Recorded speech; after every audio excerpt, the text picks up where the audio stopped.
Correct பண்ணிக்கோங்க.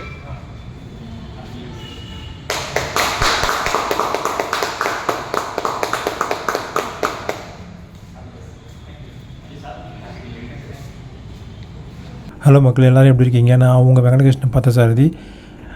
நான் பழைய வீடியோவில் சொன்ன மாதிரி கிளாசிக் 350 பைக்கை விற்றாச்சு. இப்போ நான் வந்து ஹோண்டாவில் CB 350 RS பைக் வாங்கியிருக்கேன்.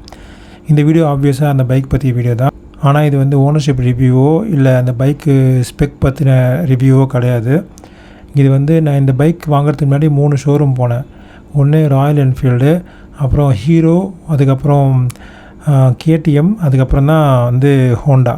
ஸோ இந்த ஷோரூம்லலாம் அந்த சேல்ஸ் பர்சன் என்கிட்ட விற்கிறதுக்கு எப்படிலாம் ட்ரை பண்ணாங்களா இல்லையா, இதை பற்றி தான் நம்ம இந்த வீடியோவில் வந்து பேச போகிறோம். ஃபஸ்ட்டு ஒன் பை ஒன்னாக பார்க்கலாம். ஃபஸ்ட்டு ராயல் என்ஃபீல்டு ஏன் நான் ஃபஸ்ட்டு சூஸ் பண்ணேன்னா, நான் ஏற்கனவே வந்து ராயல் என்ஃபீல்டு தான் வச்சுருந்தேன். அதே கம்பெனி தான் எனக்கு தோணுச்சு, வேறு கம்பெனியும் எனக்கு ஆப்ஷனே தோணலை. மீட்டிஆர் தான் எனக்கு தோணுச்சு. ஸோ மீட்டிஆர் பார்க்கலான்னு ஒரு ஷோரூம் போகிறேன். அந்த ஷோரூமில் யார் சேல்ஸ் பர்சன் யார் கஸ்டமர்னே எனக்கு ஃபஸ்ட்டு கண்டுபிடிக்க முடியல. அப்போது அப்படி தான் இருந்தாங்க, இப்போது அப்படி தான் இருக்காங்க. அப்புறம் ஒரு மேம் வந்தாங்க, வந்து ஸ்பெக்கெலாம் எக்ஸ்பிளைன் பண்ணாங்க. டெஸ்ட் ட்ரைவ் கேட்டேன், அதுவும் கொடுத்தாங்க, எல்லாம் ஓகே. கடைசியில் நான் உனக்கு நெட் கேஷ் பண்ணுறேன், எவ்வளோ கம்மி பண்ணுவீங்க, எவ்வளோ டிஸ்கவுண்ட் பண்ணுவீங்கன்னு கேட்டேன். ₹1 கூட கம்மி பண்ண மாட்டேன் பண்ணுறேன்னு சொல்லிட்டாங்க. அந்த மாதிரி சொன்ன உடனே எனக்கு அதான் பளிச்சுன்னு சொன்ன உடனே, நான் ஒரு மிடில் கிளாஸ் தானே, எப்படி அந்த மாதிரி வாங்கிறதுன்னு நெட் கேஷ் பண்ணுறோம், ஒரு ₹1000 கூட டிஸ்கவுண்ட் பண்ண முடியாதுன்னு பளிச்சுன்னு சொல்கிறவங்ககிட்ட எப்படி நம்ம வாங்கிறது? அட்வான்ஸ் பே பண்ண சொன்னாங்க. நான் யோசிச்சு சொல்கிறேன்னு சொல்லிட்டு வீட்டுக்கு வந்துட்டேன். வீட்டுக்கு வந்து வேறு ஒரு ஷோரூம் போகிறேன். அங்கேயும் அதே மாதிரி தான் நெட் கேஷ் பே பண்ணுறேன்னு சொல்கிறேன். எவ்வளோ டிஸ்கவுண்ட் பண்ணுவீங்கன்னு கேட்குறேன். டிஸ்கவுண்ட்டும் பண்ண மாட்டாங்களாம், ஆக்சசரிஸும் எதுவும் தர மாட்டாங்களாம். அந்த மாதிரி எனக்கு வந்து வாங்கிறதுக்கு மனசே வரமாட்டேங்குது. மிடில் கிளாஸ் மென்டாலிட்டின்னு வச்சுக்கோங்களேன். சரி, திரும்பவும் வீட்டுக்கு வந்துட்டு ராயல் என்ஃபீல்டை விட்டு எனக்கு வேறு பைக்கே எனக்கு தோணலை. ராயல் என்ஃபீல்டில் இருக்க ஷோரூம் லிஸ்ட்டெல்லாம் எடுத்து ஒரு ஷோரூமாக கால் பண்ணி கேட்குறேன், ஏதாச்சும் ஆஃபர் இருக்குமா, நெட் கேஷ் பண்ணுறேன், ஏதாச்சும் ஆஃபர் இருக்குமா, ஆக்சசரிஸ் தருவீங்களா? யாருமே வந்து தரமாட்டேன்ட்டாங்க. அது அப்படி சொன்னது மட்டும் இல்லாமல், இங்கே மட்டும் இல்லைங்க, எந்த ராயல் என்ஃபீல்டு ஷோரூம்லேயும் உங்களுக்கு கிடைக்காது, டிஸ்கவுண்ட்டோ இல்லைன்னா ஆக்சசரிஸோ கிடைக்காது அப்படி சொல்லிட்டாங்க. டிஸ்கவுண்ட் பண்ண மாட்டேன்னு சொன்ன அந்த ஷோரூமெல்லாம் அவாய்ட் பண்ணிவிட்டு புதுசாக ராயல் என்ஃபீல்டு ஷோரூம் சில ஷோரூமெல்லாம் பிக் பண்ணி நான் ஃபோன் பண்ணி டிஸ்கவுண்ட் பற்றி பேசலை, நான் நெட் கேஷ் பண்ணிடுறேங்க, எத்தனை நாளில் கிடைக்கும்னு கேட்குறேன். அவங்க ஒரு 1 வீக்கில் கிடச்சிடும்னு சொல்கிறாங்க. அப்புறம் அந்த பைக் எனக்கு ரெட் கலர் நான் பார்த்ததே இல்லைங்க. அந்த ரெட் கலர் அவங்க ஷோரூமில் இருந்தது, அந்த ஃபோட்டோ எடுத்தால் எனக்கு சென்ட் பண்ணி விடுங்கன்னு சொல்கிறேன். அவங்க சரின்னு வச்சுட்டு திரும்பவும் அந்த பிடிஎஃப்பில் இருக்க ஒரு பிடிஎஃப் வச்சுருக்காங்க, அந்த பிடிஎஃப் தான் சென்ட் பண்ணி விட்றாங்க. அப்புறம் வேறு ஒரு ஷோரூம் ஃபோன் பண்ணி, இந்த வாட்டி நான் அவங்கக்கிட்ட வந்து பிடிஎஃப்பும் கேட்கல, அந்த கலரையும் கேட்கல. இந்த வாட்டி அவங்கக்கிட்ட வந்து உங்கள் ஷோரூம் லொக்கேஷன் எனக்கு சென்ட் பண்ணி விடுங்க, நான் நேரில் வந்து நான் பே பண்ணுறேன் அப்படின்னு சொன்னேன். அவர் வந்து ஏதோ அங்கே சேல்ஸ் ரொம்ப அதிகமாக இருந்துச்சான், அதனால் எனக்கு சென்ட் பண்ணுறேன்னு சொன்னார். அவர் சென்ட் பண்ணவே இல்லை, 2 நாள் ஆகிடுச்சு, சென்ட் பண்ணவே இல்லை.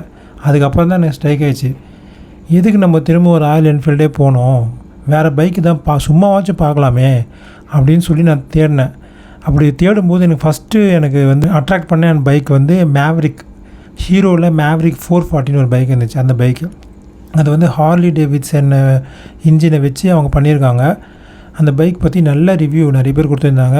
அருண் என்னும் நானுன்னு ஒரு சேனல் அதில் தான் பார்த்தேன், அது ரொம்ப நல்லா கொடுத்துருந்தார் அவர். ஸோ அந்த பைக்கு ஷோரூமுக்கு ஃபோன் பண்ணுறேன். ஃபஸ்ட் டைம் நான் ஷோரூம் கூட போகல, ஃபோனில் தான் பேசுகிறேன். இந்த மாதிரி அந்த பைக்கு ப்ரைஸ் கேட்குறேன், டெஸ்ட் ட்ரைவ் பண்ணுவோங்க, எப்போங்க வருதுன்னு கேட்குறேன். நீங்கள் வர தேவையில்லைங்க, நான் பைக்கே உங்கள் வீட்டுக்கே நான் சென்ட் பண்ணி விட்றேன், நீங்கள் டெஸ்ட் ட்ரைவ் பண்ணுங்க அப்படின்றாரு. இது எவ்வளோ நல்லா இருக்கு, இதுவே நல்லா இருங்களே.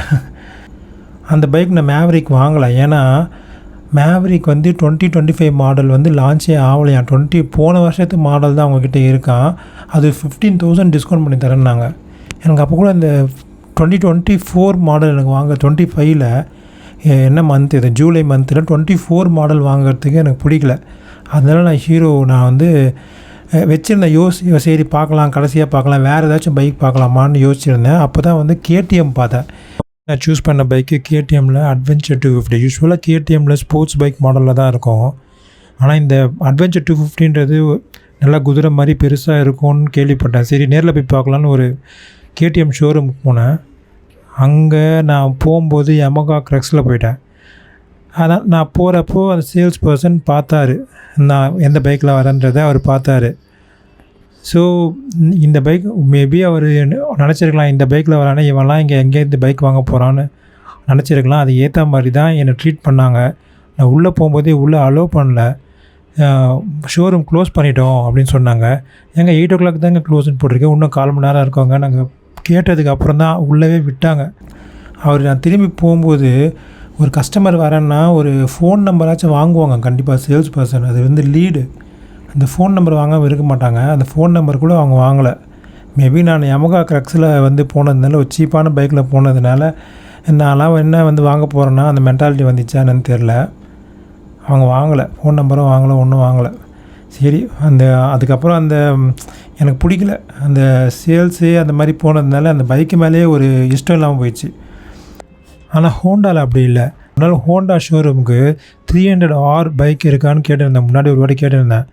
அந்த ஷோரூம்லேருந்து எனக்கு அடிக்கடி கால் பண்ணுவாங்க. கால் பண்ணி 300R ப்ரொடக்ஷனே ஸ்டாப் பண்ணிட்டாங்க, வேறு பைக்லாம் இருக்குது வந்து பாருங்கன்னு எனக்கு கேட்டுக்கிட்டே தான் இருப்பாங்க. என்னை எப்படியாச்சும் ஷோரூமுக்கு வர வைக்கணுன்றது தான் அவங்களோட இன்டென்ஷனாகவே இருக்கும். அதை உங்களால் ஃபீல் பண்ணவும் முடியும். ஆனால் இந்த ராயல் என்ஃபீல்டில் பண்ணணுமேன்னு பண்ணுறாங்க. நீங்கள் தைரியமாக போய் ராயல் என்ஃபீல்டில் நம்பரை கொடுத்து நீங்கள் வந்து டெஸ்ட் ட்ரைவ் பண்ணலாம். கண்டிப்பாக அவங்க உங்களை டிஸ்டர்ப் பண்ணவே மாட்டாங்க. அவ்வளோ நல்ல சேல்ஸ் டீம் அவங்களது. ராயல் என்ஃபீல்டு பைக் விற்குதுன்னா அது காரணம் அந்த பைக்கே தான். அந்த பைக்கோட டிசைனு, அந்த பைக்கோட அந்த பெர்ஃபார்மன்ஸ் இதெல்லாம் தான் தவிர அந்த சேல்ஸ் டீம். எனக்கு ஞாயிற்றுக்கிழமை ஒரு நாள் தான் டைம் இருந்துச்சு, மற்ற நாள்லாம் எனக்கு டைமே இல்லை.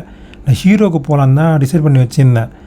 ஹீரோக்கு ஃபோன் பண்ணால் அவங்க வந்து அன்றைக்கி லீவாக, ஹீரோ சண்டே லீவு. ஸோ எனக்கு வேறு ஆப்ஷனே இல்லாமல் நான் ஹோண்டாவுக்கு போனேன். ஹோண்டா ஷோரூம் போனேன். நான் அங்கே பைக் வாங்கணுன்ற ஒரு இன்டென்ஷனே இல்லை. CB 350RS நான் வாங்கணுன்ற மைண்ட் செட்டே இல்லை எனக்கு. நான் ஃபஸ்ட்டு உள்ளே போனோடனே நமக்கு வந்து அங்கே இன்வைட்டிங்காக இருந்தாங்க. ஹாஸ்பிட்டாலிட்டின்னு வாங்கல. உள்ளே போனவுடனே நமக்கு வந்து 2 தண்ணி பாட்டில் கொடுத்தாங்க. யாரை பார்க்கணுன்னு கேட்டாங்க. நான் சேல்ஸ் பர்சன் பேரை சொன்னேன். வாங்க, சோஃபா இருந்துச்சு அங்கே, உட்காருங்கன்னு சொன்னாங்க. கொஞ்ச நேரத்தில் தண்ணி பாட்டில் எடுத்து தராங்க. ஒரு என்ன சொல்கிறது, ராயல் என்ஃபீல்ட்லாம் வந்து அந்த பைக்குக்குன்னே ஒரு பேர் இருக்குது. அந்த பைக்கே ஒரு அழகு. அந்த பைக்கே தன்னைத்தானே சேல் பண்ணுற ஒரு மெட்டீரியல். ஆனால் ஹோண்டான்றது அப்படி இல்லை. அது ஒரு புதுசு. அது அவங்க அந்த சேல்ஸ் டீம் ரொம்ப சரியாக ஹேண்டில் பண்ணுறாங்க ஒரு கஸ்டமரையும். அதனால தான் அவங்களால அந்த பைக்கை என்கிட்ட விற்க முடிஞ்சிருக்கு. சண்டேயில் ஷோரூம் ஓப்பனில் இருக்குது. ஹீரோ மாதிரி சண்டேயில் க்ளோஸ் பண்ணல. உள்ளே போனோடனே ஒரு ஹாஸ்பிட்டாலிட்டி தண்ணி தராங்க. அந்த பைக்கை நான் வந்து தொட்டு பார்க்குறேன். அந்த கிளச்சு தான் வந்து அந்த பைக்கை என்கிட்ட சேல் பண்ணிச்சு. டிஸ்கவுண்ட்டு கேட்டேன் நான் அவங்கக்கிட்ட. அதே மாதிரி நான் இப்போவே பே பண்ணுறேன், நெட் கேஷில் வாங்க போகிறேன், டிஸ்கவுண்ட் பண்ணுவீங்களான்னு கேட்டேன். எவ்வளோ ரூபா நாங்கள் டிஸ்கவுண்ட் பண்ணால் இந்த பைக்கை நீங்கள் வாங்கிப்பீங்கன்னு கேட்குறாரு அவர். ஆனால் சர்க்காஸ்டிக்காக கேட்கல, ஜென்யூனாக கேட்குறாரு. எனக்கு அதுக்கு பதில் சொல்ல தெரில. எவ்வளோ தம்மா பண்ணார்? 2000 rupees பண்ணார். 2000ன்றது ஒரு பெரிய விஷயம் இல்லை. 2,70,000 கொடுத்து பைக் வாங்குறது 2000 ஒரு பெரிய விஷயம் இல்லை. ஆனால் இதெல்லாம் வந்து ஒரு மார்க்கெட்டிங் ட்ரிக்ஸு. இதெல்லாம் பண்ணால் தான் எங்களை மாதிரி மிடில் கிளாஸ் கிட்ட உங்களால் விற்க முடியும், சேல்ஸ் டீமால் விற்க முடியும். பைக் தன்னைத்தானே விற்றுக்கிறன்றது வேறு கதை. சேல்ஸுன்றது ஆக்சுவலாக ஒரு சாதாரண ப்ரொஃபஷனல் கிடையாது. ஷெவர்லேட்டில் ஜோ கிரார்டுன்னு ஒரு சேல்ஸ் பர்சன் இருந்தார். அவர் கிரேட்டஸ்ட் கார் சேல்ஸ்மேன்னு கின்னஸ் வேர்ல்டு ரெக்கார்ட் படைத்தவர். எக்ஸிக்யூட்டிவ் ஷெவர்லேட்டில் இருந்த எக்ஸிக்யூட்டிவ் அளவுக்கு அவர் சம்பாதிச்சிருந்தாராம். ஒரு வருஷத்துக்கு $10,000 சம்பாதிச்சிருந்திருக்காரு அந்த காலத்துலேயே, 1960s. ஸோ சேல்ஸில் அவ்வளோ பொட்டன்ஷியல் இருக்குது. அதை தெரிஞ்சுக்கிட்டு நம்ம ஆளுங்க சேல் பண்ணுங்கள். நான் அட்வைஸ்லாம் கொடுக்குற அளவுக்கு நான் பெரிய ஆள் இல்லை. இருந்தாலும் என்னோடய ஆதங்கத்தை நான் சொல்கிறேன். தேங்க்யூ.